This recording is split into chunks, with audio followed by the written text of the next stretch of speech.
goodness. Doc, what's up? Thank you so much for having me. I want to thank you all for gathering all those signatures. If it weren't for you, I wouldn't be here. Fred, thank you for that wonderful introduction. My goodness. We have a state to save, don't we? And come September 14, we're going to have a new change in Sacramento. You're going to have a friend up there. You're going to have somebody who believes in business, who believes in growth. We're going to declare a statewide emergency on homelessness. We're going to declare a statewide emergency on water. And to the extent that there are still face mask mandates and vaccine mandates, I'm going to repeal those before I have my first cup of coffee. And I don't drink coffee.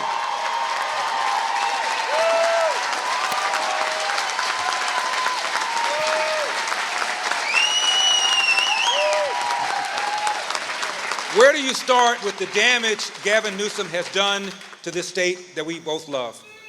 Where do you start? Rising crime because of this phony narrative that the police are engaging in systemic racism and cops are pulling back. Why not?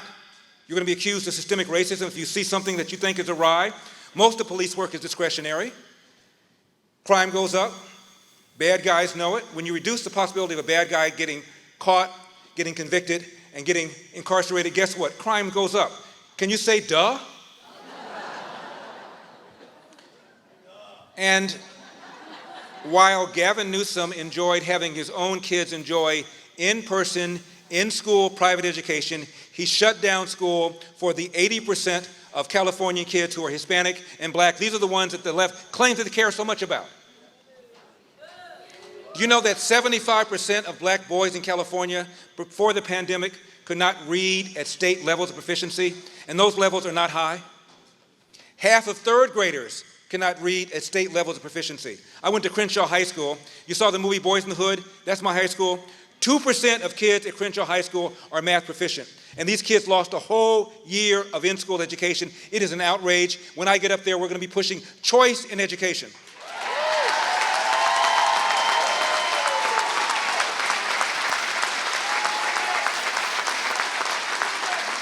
The money should follow the child rather than the other way around. There's going to be an initiative, I understand, on the ballot for educational savings accounts. We're spending an average, Dion, I see you back there. We're spending an average of $12,000 per student. I think it's actually more than that. That'll go to an education savings account so the parent can determine whether or not they want to put their child in a public school, should they choose to, a charter school, a religious school, or a private school.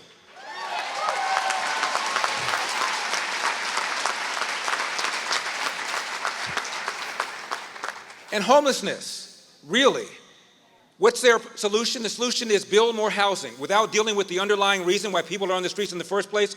Many of them are mentally ill. Many of them need to have substance abuse treatment. We're going to provide that treatment, and then we're going to unleash the private sector so they can build low-cost housing and low-cost apartments so that when people are off the street, they'll have somewhere to go.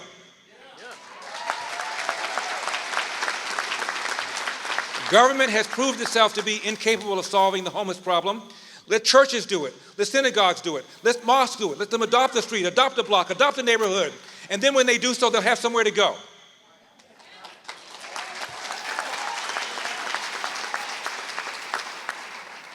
I was in Kern County a little while ago on a campaign stop. I heard from all these farmers, they can't get water. How many times do the voters have to pass a ballot initiative after ballot initiative to build more reservoirs, more underground storage, raise dams, and half the water drains off into the Pacific Ocean? Riddle me this. I was lucky enough to spend my 21st birthday in the eternal city of Jerusalem. Let's hear it for Jerusalem. Israel is a desert country, as is Dubai. Guess which two desert countries are now water self-sufficient because they were able to put desalination plants? There's a little body of water next to Israel called the Mediterranean. We have a little body of water next to us called the Pacific Ocean. We can't figure that out? That is nuts.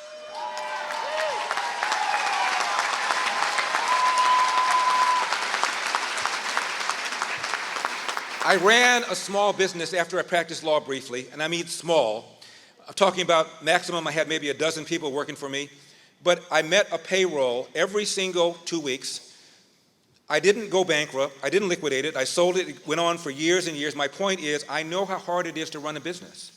And this man shut this state down to the point where a third of all small businesses are shuttered forever, meaning the hopes and dreams of men and women who started those businesses are now gone forever. I'm not going to put up with that. We're going to follow the science.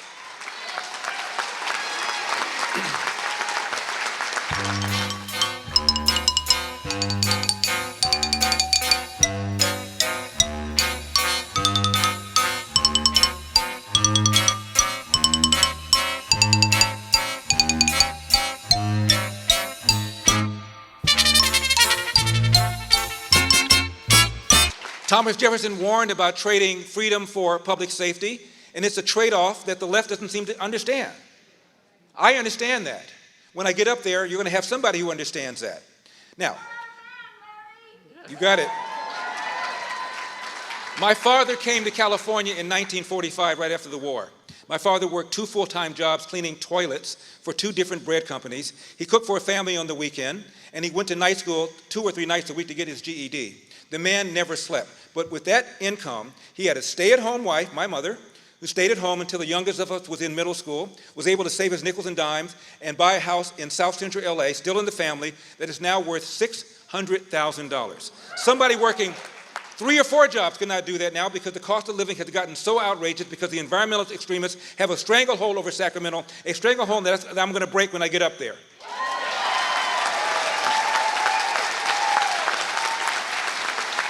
Fred, the average price of a home in California is $800,000. That is 150% more than the average price of a home in America. That is outrageous. Yes. That is why for the first time in our state's 170-year history, people are leaving California. And it's not the millionaires and billionaires who are all leaving, although some are. It's people making between $50,000 and $100,000. And the primary reason they can't get that first house. That's going to change when I get up there.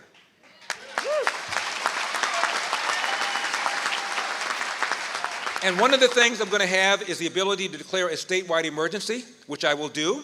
I'll have the ability to have a line item veto, which I will use. I'll have the ability to appoint all these commissioners, the coastal commissioner, the UC public utility commissioners. We're going to have a whole different attitude up there. I mentioned I was in Kern County, and I was talking to farmers, and I said, what's the difference between this Governor Newsom and Jerry Brown? They said, Jerry Brown was far more sensible. I said, really? And they said, like a dime, when Newsom got in, all of a sudden, new regulations, new paperwork, new this, new that. I said, is that because he's appointed different people on the boards of these commissioners, or because he gave them different marching orders? They said, we don't know. All we know is it turned on a dime, which means it can unturn on a dime.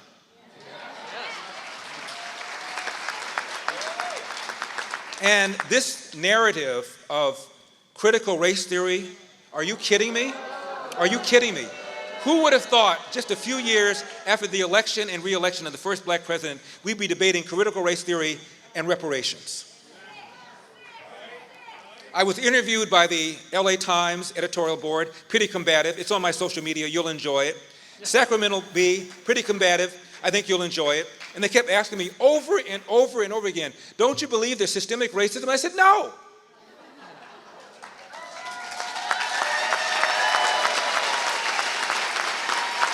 And I said, consider this mind experiment.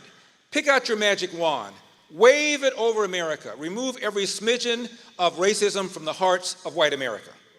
Do we still have the phenomenon that 70% of black children enter the world without a father married to the mother? Barack Obama said a kid raised without a father is 5 times more likely to be poor and commit crime, 9 times more likely to drop out of school, 20 times more likely to end up in jail. Do we still have that phenomenon? Do we still have the phenomenon that half of the homicides, non-suicide homicides in this country are black victims, almost all of whom are killed by other black perpetrators? Do we still have the phenomenon that the #1 cause of preventable death for young white men is accidents, like car accidents or drownings, whereas the #1 cause of preventable death for young black men is homicide, almost always at the hands of another young black man? Do we still have the phenomenon where a young black man is 8 times more likely to be killed, again, by another young black man than a young white man? If the answer to those series of questions is yes, I submit to you that systemic racism is not the problem, and critical race theory and reparations are not the answer. Knock it off. Knock it off. Knock it off.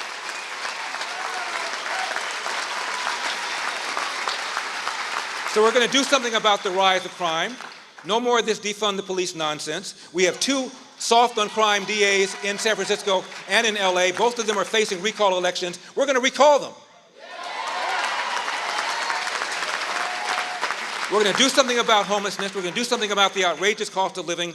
And no more of these mandates for masks and for vaccines. As I pointed out, we're going to follow the science.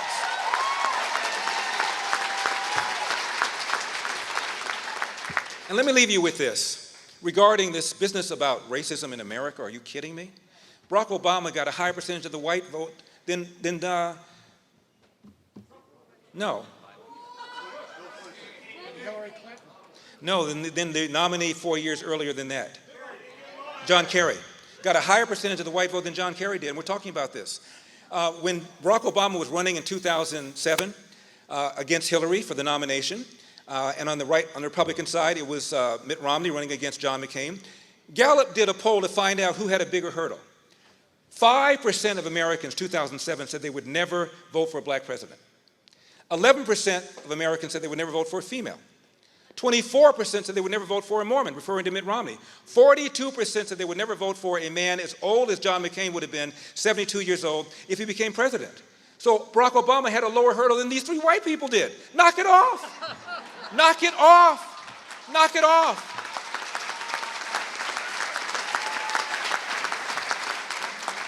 Now remember, this is a two-step deal on the ballot.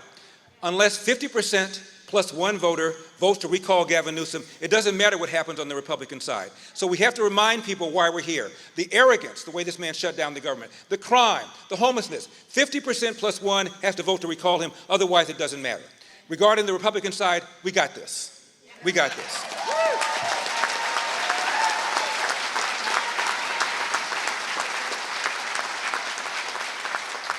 Finally, I want to leave you with a story that happened with my girlfriend and me just about 2 months ago. I'm in Santa Barbara on business. Santa Barbara, those of you, anybody see Black Panther, the movie? Okay.